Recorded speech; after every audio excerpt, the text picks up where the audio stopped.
ప్రజాపాలన ప్రగతి ప్రణాళిక 99 రోజుల కార్యక్రమంలో భాగంగా ఈ నెల 27 నుండి మే 2 వరకు నిర్వహించనున్న బాలల భద్రతా రక్షణ మరియు మత్తు పదార్థాలకు నో చెప్పండి సంక్షేమ వారోత్సవంపై ప్రజలకు పెద్ద ఎత్తున అవగాహన కల్పించాలని జిల్లా కలెక్టర్ బి చంద్రశేఖర్ జిల్లా అధికారులను ఆదేశించారు. ప్రజావాణి కార్యక్రమంలో భాగంగా ప్రజల నుండి దరఖాస్తులు స్వీకరించారు. ప్రజావాణి కార్యక్రమంలో భాగంగా సోమవారం ఆయన కలెక్టర్ కార్యాలయంలోని సమావేశ మందిరంలో ప్రజల వద్ద నుండి ఫిర్యాదులను స్వీకరించారు. ఫిర్యాదుల స్వీకరణ అనంతరం జిల్లా అధికారులతో సమీక్షిస్తూ ప్రజాపాలన ప్రగతి ప్రణాళిక కార్యక్రమంలో భాగంగా రాష్ట్ర ప్రభుత్వం ఈ వారం వారోత్సవాలను నిర్వహించాలని ఆదేశించడం జరిగిందని, మండలాల ప్రత్యేక అధికారులు, మున్సిపల్ కమిషనర్లు మండల స్థాయిలో ఈ కార్యక్రమాలకు హాజరై కార్యక్రమాన్ని విజయవంతం చేసేలా కార్యాచరణ ప్రణాళిక రూపొందించాలన్నారు. ప్రజాపాలన ప్రగతి ప్రణాళిక కార్యక్రమంలో సంబంధిత అధికారులతో పాటు జిల్లా అధికారులందరూ పాల్గొనాలని ఆదేశించారు.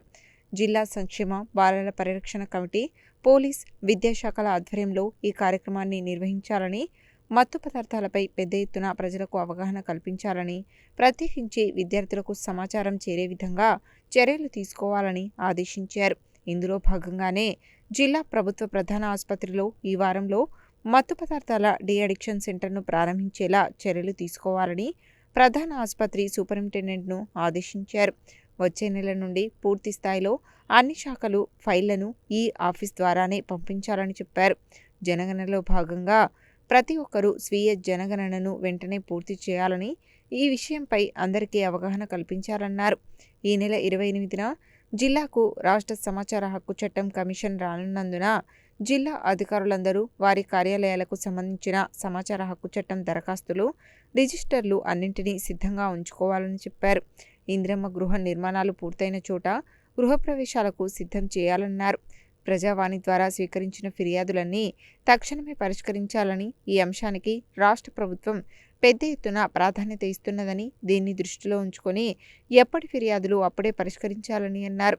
రాష్ట్ర ప్రభుత్వం ప్రభుత్వ ఉద్యోగుల బదిలీలకు జీవో జారీ చేసినందున జిల్లాలో బదిలీలు పారదర్శకంగా నిర్వహించాలని చెప్పారు.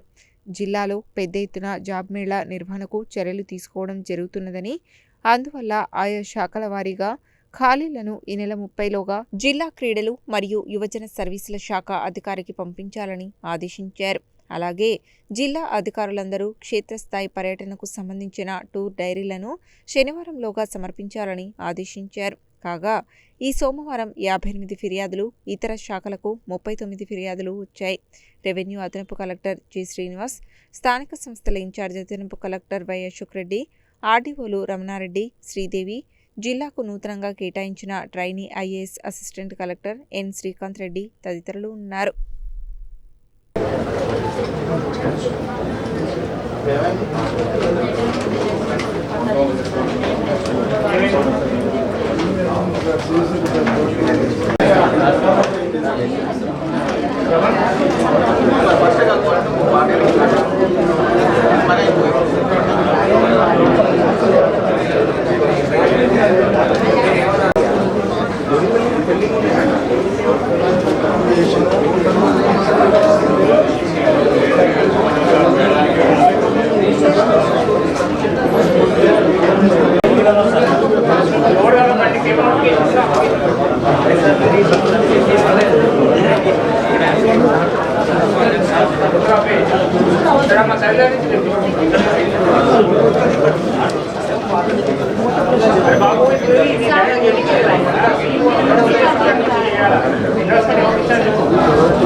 నేను ఈరోజు కలెక్టర్ ఆఫీస్కి వచ్చి ప్రమాణం ఇచ్చేసినాను. ఇది మా తాత ఆస్తి, ఇది వారసత్వంగా ఉన్న భూమిని మా పెద్దనాన్న కొడుకు షేక్ అమీర్ విఆర్ఓ ఉండి 2006లో పేపర్ రాసిచ్చిండు. ఇంతవరకు 20 సంవత్సరాల నుండి మాకు ఎలాంటి న్యాయం ఏం జరగటం లేదు.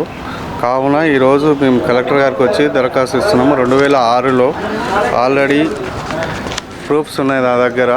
ఆయన విఆర్ఓ కాబట్టి అక్కడనే మొత్తం తొక్కిపడేస్తున్నాడు. మేము ఇక్కడ ఉండం కాబట్టి మా యొక్క వినతిని మీ ద్వారా మేము కలెక్టర్ గారికి మరియు అందరికీ న్యాయం కావాలని కోరుకుంటున్నాం.